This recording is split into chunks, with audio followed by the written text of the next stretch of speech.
बर्बर कांड। अभियुक्तों को खोजवाक जाई दिव्यांग और तांको 70 वर्षीय वयस्क वृद्धा माउसी को असभ्य भाषा रे गालीगुलज करबा सह घर घुसारी आनी अमानुषिक भावे माड़ मारिथिबा अभियोग आनिछंती नुआ गाँर दिव्यांग लंबोधर महंत और तांको माउसी काजरी महंत।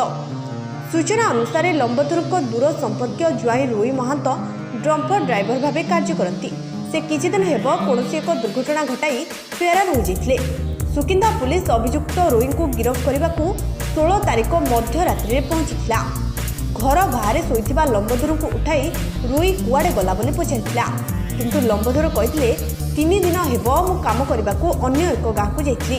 एबे संध्यारे आसिली, मु खाइकी शोइछि, मु जानिनी से कुआड़े जाइछि, मु कबाटा खोली देउछि, आपण देखि नियंतु। पुलिस लंबोधर को घर खोजाखोजी करथिला, किंतु अभियुक्त मिलनथिला। तेबे पाखापाखि अन्यत्र एक घर को अभियुक्त को ठाब करने को नेउथिबा बेले लंबोधर को असभ्य भाषा गालीगुलज करबा सह माड़ मारिथिला। एही समय तार माउसी काजरी महंत आपत्ति करिबारु तांको मध्य माड़ मारी गालीगुलज करथिला। बिना दोषरे जड़े दिव्यांग और तांको वृद्धा माउसी को माड़ मारिबा केतेदूर युक्तियुक्त एवं पुरुष पुलिस कर्मचारी जड़े 70 वर्षीय वयस्क वृद्धा महिला को माड़ मारिबा केतेदूर न्याय, यह तो साधारण एक बड़ प्रश्न।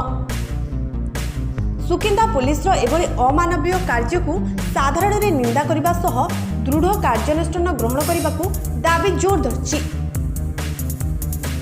सेपटे लंबोधर और तांको माउसी कलिंगनगर अतिरिक्त आरक्षी अधीक्षक को भेटी न्याय पाई गुहार करने सह लिखित अभियोग करछन्ति।